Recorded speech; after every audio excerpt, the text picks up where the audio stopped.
안녕하세요. 중기이코노미 기업지원단 정아림 본부장입니다. 기업의 이익 실현을 최우선으로 생각하며 경영지원 제안서 브리핑을 시작합니다.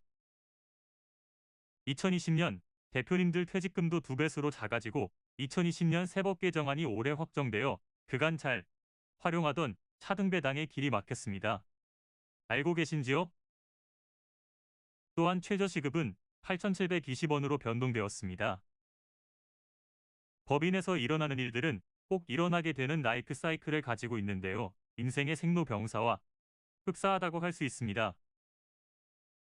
또한 대표님들이 많이 고민하시는 것 중에 매출은 늘고 있는데 수익이 늘어나지 않아서 또는 어떻게 조직을 잘 활용해 볼까 등등 자주 바뀌는 조세 정책에 우리 회사는 적절하게 대응하고 있는지 등이겠지요.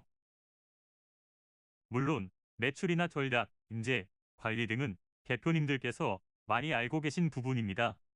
다만 리스크나 자금 평가 부분 등은 대표님들께서 잠시 놓치고 있으신 부분이기도 합니다. 저희 중기이코노미 기업지원단은 그간 2만 5천 개 업체의 회원사를 보유하고 있고요. 그간 컨설팅한 업체가 16만 건이 넘고 있습니다. 현재 800명이 넘는 컨설턴트의 조직으로 우뚝 서고 있습니다. 저희는 10개의 센터를 보유하고 있고요. 옆에 신문사설은 제가 나오는 센터 소개입니다. 저희는 회원사들의 인터뷰 등은 유튜브나 여러 가지 방송 매체로 송출하고도 있습니다. 보통 기업의 절세 전략으로 여러 가지 방법들이 있기는 합니다만 대표님, 혹시 청첩장이나 부고장도 경비 처리되는 것은 알고 계시지요? 그러나 1년에 몇 장까지 되는지는 잘 모르시더라고요. 60장까지 가능하셔요 대표님. 기장세무사 직원 1명이 20개 업체 등을 관리하니 자세한 안내 등은 알려드리기 쉽지 않은 게 실정입니다.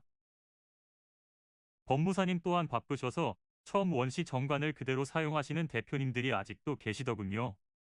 자본금 10억 미만의 법인에서는 감사를 두지 않아도 되고 있음을 대표님들은 잘 모르시고 계신 경우가 있습니다.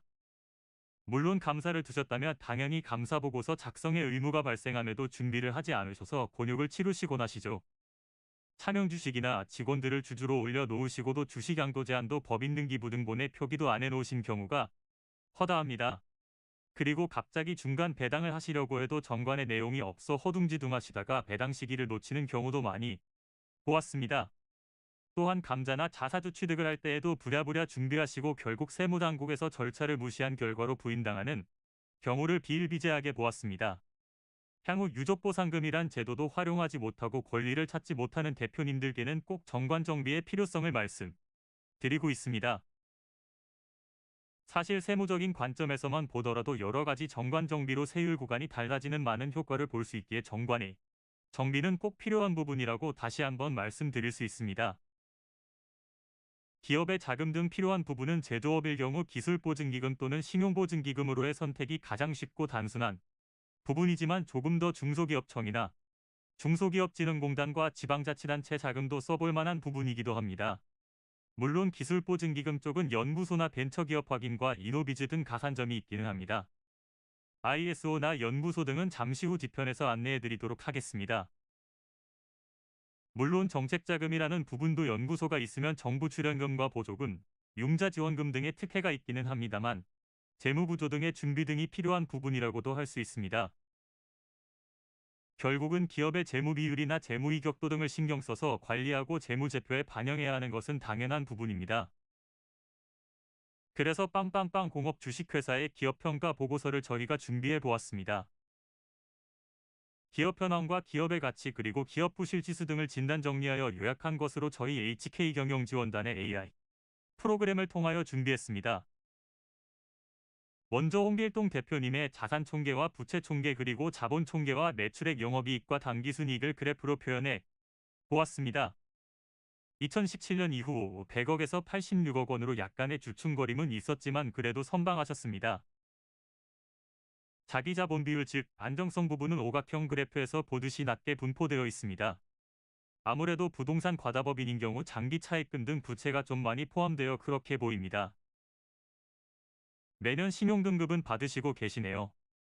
채무에 대한 상환 능력은 인정되나 아무래도 불안 요소가 내포되어 있다는 것을 알 수 있습니다. 저희 회사에서는 신용등급 상향 부분도 컨설팅 해드리고 있습니다. 손익계산서상 동동업계와 산업평균 대비 평가기업이 가야 할 지표를 한눈에 보기 쉽게 준비해 보았습니다. 부채만 보더라도 단기 장기 차익금들이 많습니다. 자세한 부분은 세무조정계산서 세계년치가 있어야 정확히 파악됩니다. 기업 부실지수인 알트만 지수는 은행권에서 대출을 실행하기 전 적정성 평가를 위한 기초적인 지수라고 보면 됩니다. 쉽게 말씀드리면 점수가 녹색인 경우 대출의 실행, 노란색은 조건부 대출, 빨간색은 절대 대출은 할 수 없는 점수라고 보면 되겠습니다. 그러므로 대표님들께서는 왜 우리는 대출이 안 되는 건지 또는 되는 건지에 관한 기준이 된다고 보면 됩니다. 이익잉여금 이라 함은 법인이 직원들 봉급 등 모든 경비를 제외하고 남는 이익이 그동안 쌓여있는 것이라고 보시면 됩니다. 이익잉여금은 회사의 주가평가 부분에 있어서 큰 부분을 차지하고 있는데요. 그래서 자녀분들에게 주식을 증여하신다거나 할 때는 과도한 세금이 발생하고 있습니다. 그래서 이익잉여금에 대한 전략이 필요합니다.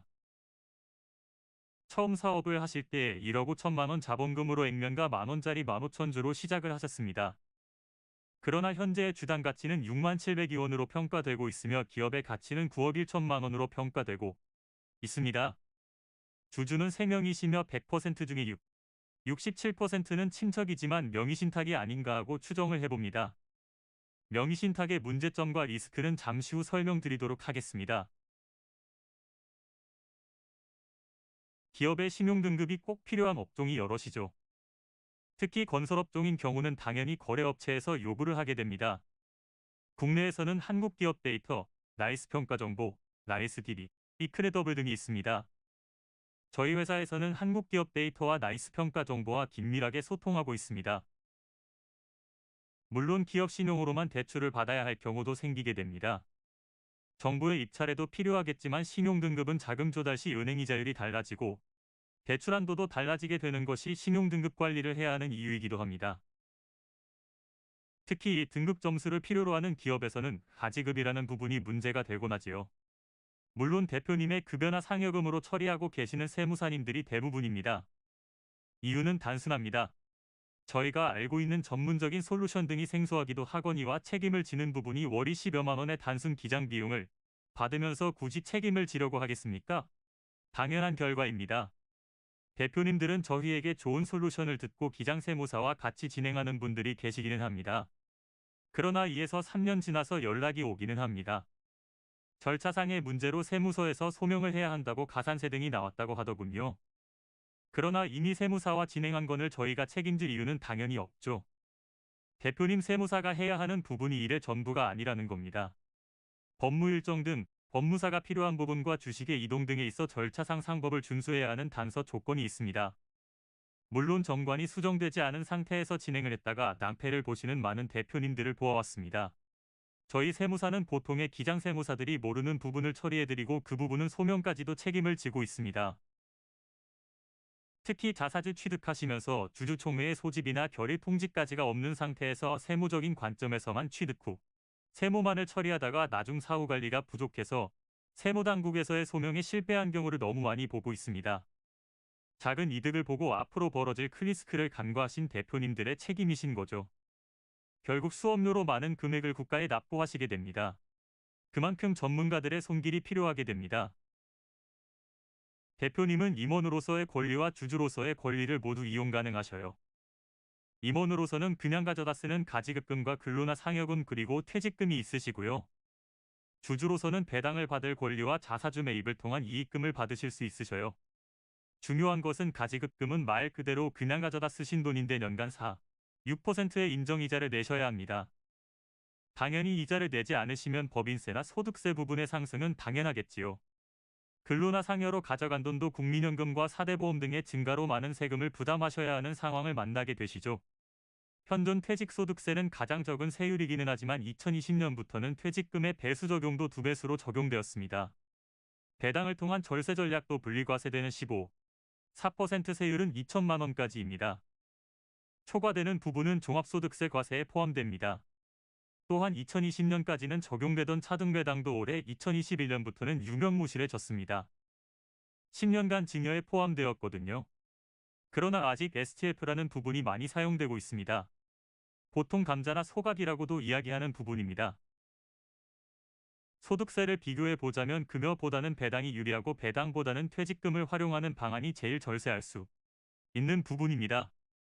물론 효율적인 배당을 위해 자녀에게 지분 증여 후 배당을 추천해 드리고 싶습니다. 또한 매년 이익잉여금을 배당이라는 적은 세율로 절세할 수 있는 것은 놓치지 말아야 할 팁입니다. 효율적인 배당 정책을 위하여 정관의 내용의 중간 배당을 꼭 제정하셔야 가능함도 알고 계셔야 합니다. 그림에서 보듯이 대표님 10년 후 미래 통장 잔액을 생각해 보셔야 할 시기가 다가왔습니다. 10년 후에도 걱정과 근심으로 계시는 것보다는 좀 더 여유로운 삶을 추구하시는 것도 좋지 않을까요? 위쪽의 회색과 아래쪽의 회색이 어디가 좀 더 밝게 보이시나요? 사진 외부 환경의 색 때문일 뿐 모두 같은 색입니다. 이렇듯 대표님과 전문가들의 시선은 약간의 차이가 날 수 있습니다. 그만큼 대표님의 결정이 법인의 발전에는 중대한 갈림목이 되곤 합니다. 그중 문제되는 부분이 경영자의 리스크 관리 부분인데요. 중요한 이슈로 차명주식 부분이 있습니다. 즉 처음 법인을 설립하셨을 당시 직원이나 아는 분들께 주식을 나누어 놓는 경우인데요. 세무조사가 시작되면 최우선적으로 차명주식이란 부분을 들춰보는 것이 순서입니다. 물론 과점주주를 피하기 위해 나누는 경우는 조세포탈이란 문제가 대두되기도 합니다. 보통 그동안 기업을 운영하시면서 문제가 되지는 않겠지만 수탁자의 사망이나 사업 등을 하시다가 국세 체납 등의 문제가 발생했을 때 당연히 주식에 대한 압류 등이 발생이 되곤 합니다. 당연히 수탁자 사망으로 인한 자녀들에게 상속이 일어났을 경우는 더욱더 복잡한 문제가 발생을 하곤 합니다. 중간에 주식들이 움직이게 될 경우는 액면 가격이 아닌 현재의 시가를 기준으로 움직이셔야 하며 당해년도나 다음 년도에 소명자료 요청이 있는 것이 아닙니다. 몇 년을 두고 있다가 세무공무원의 재량에 따라 수면에 떠오르게 됩니다. 위의 그림처럼 주식 변동에 따른 해명자료 제출 안내를 팩스로 받게 되셔요. 그러므로 늘 주식의 이동이 있을 때에는 소명자료까지도 염두에 두시고 준비를 하셔야 합니다. 특히 특수관계인들 간 일거래는 현시가로의 거래가 필요로 합니다. 위의 그림은 본인과 철을 중심으로 까만 부분은 모두 특수관계인이라고 보시면 됩니다. 결국 상속 및 증여세법 때문에 주주구성 전략 등은 미리미리 준비하셔야 하는 이유이기도 합니다. 부부간에 6억까지 증여 한도가 있습니다. 또한 성년 자녀에게는 5천만 원까지 증여가 가능하셔요. 10년의 주기로 다시 부활하며 이를 잘 활용하시면 그 또한 절세의 포인트라고도 할 수 있습니다. 주주 구성뿐 아니라 지분에 대한 설계 전략도 준비하셔야 합니다. 특히 가업을 승계할 자녀에게 자연스러운 부의 이전도 생각해 보셔야 하는 부분이 있습니다. 만일 기업의 가치가 이미 커져서 현재 가치가 부담스럽다고 한다면 더더욱 빠른 전략과 시간을 확보하셔야 함은 당연한 이치이겠지요. 위의 표를 보시면 아시겠지만 세법들은 1년이 멀다 하고 계속 변화하고 있습니다. 그중 임원의 퇴직금 한도도 이제는 2배수로 변동되었습니다. 예전 대표님들은 10배수도 받아 가신 분들이 계셔요. 결국 변화되는 세법에 맞춰서 정관도 빠르게 수정해야 되는 시점입니다. 주식가 내 양도소득세도 10%에서 20% 이상으로 바뀌었습니다. 그동안 비과세되는 직무발 명보상금 한도가 줄어버렸습니다. 시간은 모두에게 평등하다고 합니다만 그래도 취득형 권리를 알고 계시면 남들보다 가치 있는 정보로 취득하실 수 있습니다. 특히 부동산이 많으신 대표님들께서는 가업상속에 있어서는 보다 많은 고민을 하시게 됩니다. 가업상속공제 제도도 비업무용 부동산에 대해서는 상속제외 대상입니다. 여러 가지 전략을 들어보시고 우리 법인의 필요 여부를 파악하셔야 합니다. 물론 시기와 절차도 아셔야 합니다. 단순히 세무사, 회계사가 전부인 듯 오해하시는 대표님들이 나중에 낭패를 보는 경우가 허다합니다. 시간은 기회를 기다려주지 않습니다. 지금 바로 제게 연락 주시기 바랍니다. 사람이 오래 산다 하여도 200년은 살지 못하죠. 당연히 상속은 일어나는 기정사실입니다. 보통 서울에 아파트가 있다고 하면 아무리 저렴해도 15억이 넘는 세상이 왔습니다. 갑자기 유고가 발생할 경우 상속세는 1억 500을 현금으로 6개월 이내에 납부하셔야 합니다. 상속세로 1억이 넘는 돈을 납부하시겠습니까? 아니면 사전에 증여를 통하여 한 푼 도 내지 않으시겠어요? 국세청에 세금을 내지 마시라는 이야기가 아닙니다. 이미 절세할 부분을 알고 있으면서도 행하지 않으면 그것은 남들과 비교될 만큼 어리석은 행동입니다. 최소한 남들이 가는 방향성 정도는 알고 따라올 수 있는 상태는 유지하셔야겠죠? 이미 퇴직소득세도 계산 방법이 변화했습니다. 2016년 이후 퇴직소득세가 계속 세금 인상되어 왔습니다.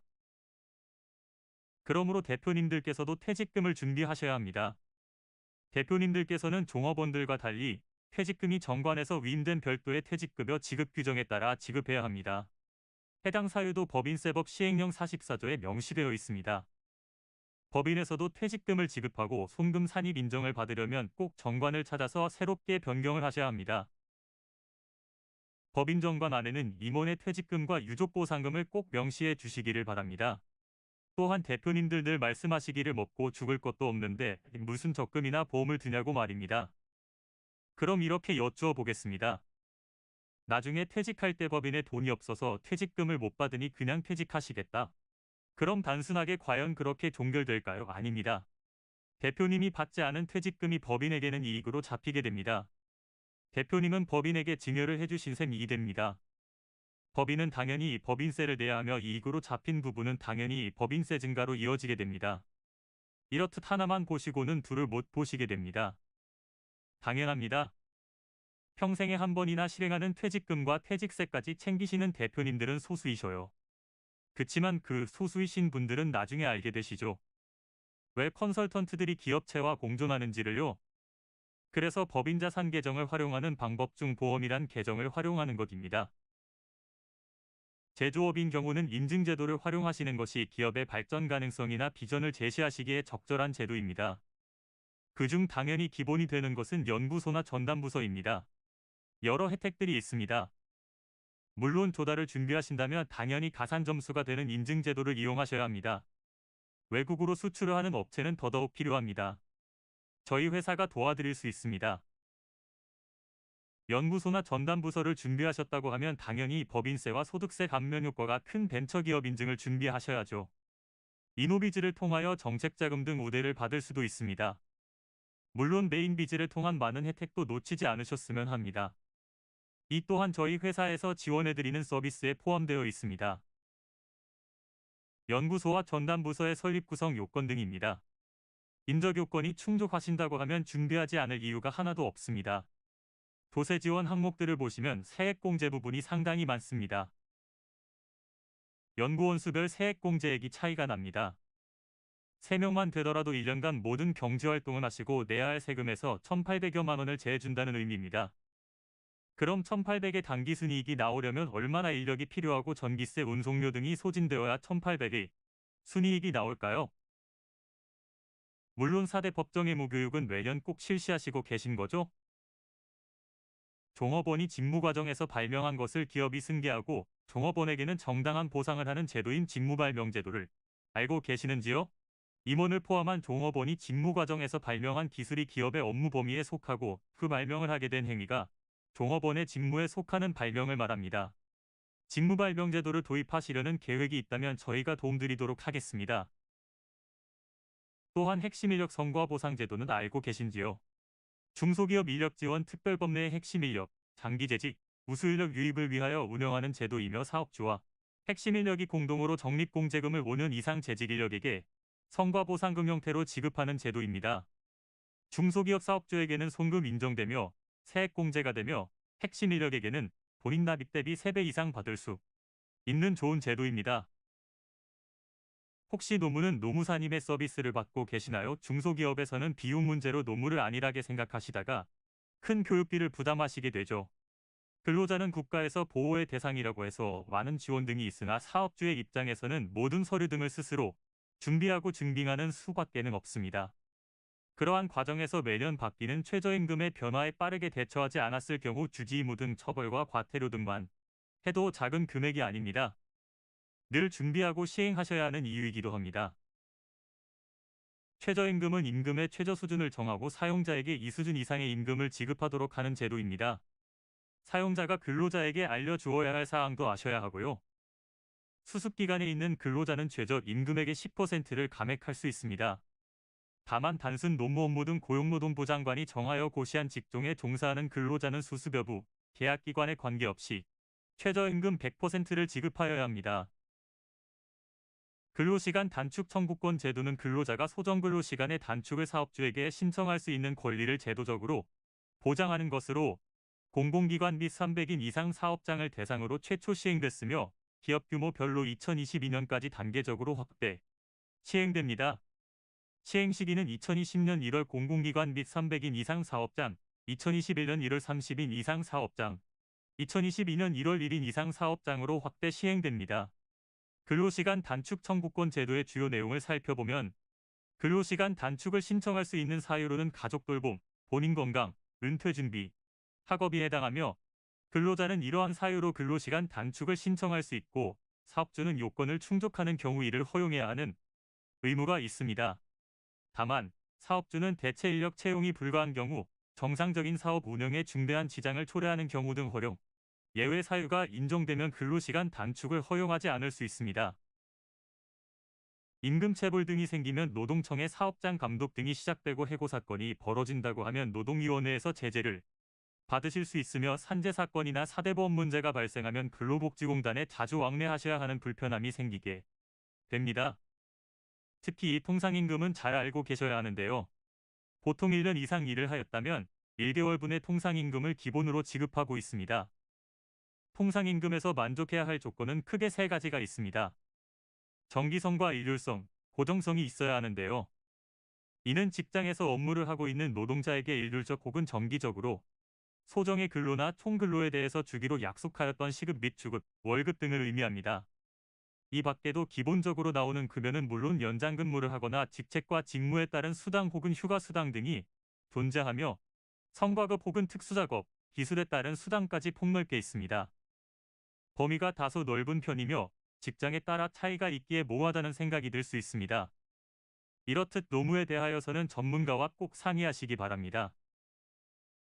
사실 노동자들과 임금이란 현금이 오가는 동안은 문제가 없다가도 인연의 고리가 딱 끊어지면 생기는 것이 노무 문제랍니다. 즉, 퇴사 이후 벌어지는 경우가 태반입니다. 근로기준법 위반 시 벌칙 조항이 저리 많은데 일일이 대표님들이 확인하고 관리한다면 꽤 골치 아픈 일이 아닐 수 없겠죠? 결국 저희 같은 컨설턴트들과 인연을 맺고 가시는 이유가 그러한 이유일 거라고 생각됩니다.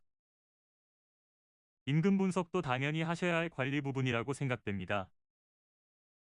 특히 코로나 등 비대면 시대가 도래하면서 홈페이지나 쇼핑몰 등 준비하시는 대표님들이시라면 저희 회사에서 지원되는 사항 등과 접목시킨다면 많은 시너지 효과가 있으리라고 생각됩니다. 다음은 정지원 자금에 관한 전략적인 부분 등을 설명하도록 하겠습니다. 개인 및 예비 창업자의 우수 아이디어가 사업 아이템으로 구체화되고 창업까지 연계될 수 있도록 맞춤형 지원 프로그램 운영을 통한 혁신형 창업 유도 프로그램인 특허 디딤돌 사업을 알고 계신지요? 또한 바로 지원 서비스와 창업 지원금 대출과 창업 선도대학 지원 등 활용할 만한 창업 3년 미만 기업 대상 정기 패키지 등을 알고 계신다면 사업에 많은 도움이 된다고 볼 수 있습니다. 2021년 지식재산 지원 사업도 대표님들께 많은 도움이 되리라고 생각됩니다. 특히 상표나 디자인 등 브랜드를 준비하시는 업체에서는 큰 도움이 됩니다. 지역센터 전문 컨설턴트가 기업 IP 현안 진단을 통한 특허 맵, 디자인 맵, 브랜드 개발, 디자인 개발, 특허 기술 홍보 영상 등을 지원하는 제도입니다. 특허 기술 홍보 영상 제작과 특허 맵, 특허 PCT, 디자인 맵, 제품 디자인 개발, 제품 디자인 무업, 화상 디자인 개발, 포장 디자인 개발, 신규 브랜드 개발, 리뉴얼 브랜드 개발 등이 있습니다. 창업 후 7년 이내 중소기업과 전환 창업으로 제도약을 노리는 중소기업의 보유 기술에 대하여 지식재산 기반 기술경영 융복합 컨설팅 지원을 시작합니다.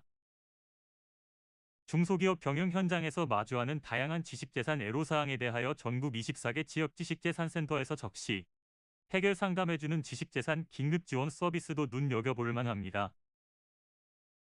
2021년 인건비 지원 프로그램 또한 대표님들께서 꼭 아셔야 할 부분입니다. 청년 내일 채용공제, 청년 주각 고용장려금, 청년 디지털 일자리 사업과 신중년 적합 업무 및 고용 촉진 장려금 등은 꼭 지원받아야 할 제도입니다. 기존 인력 등에 대한 지원도 상당히 많은데요.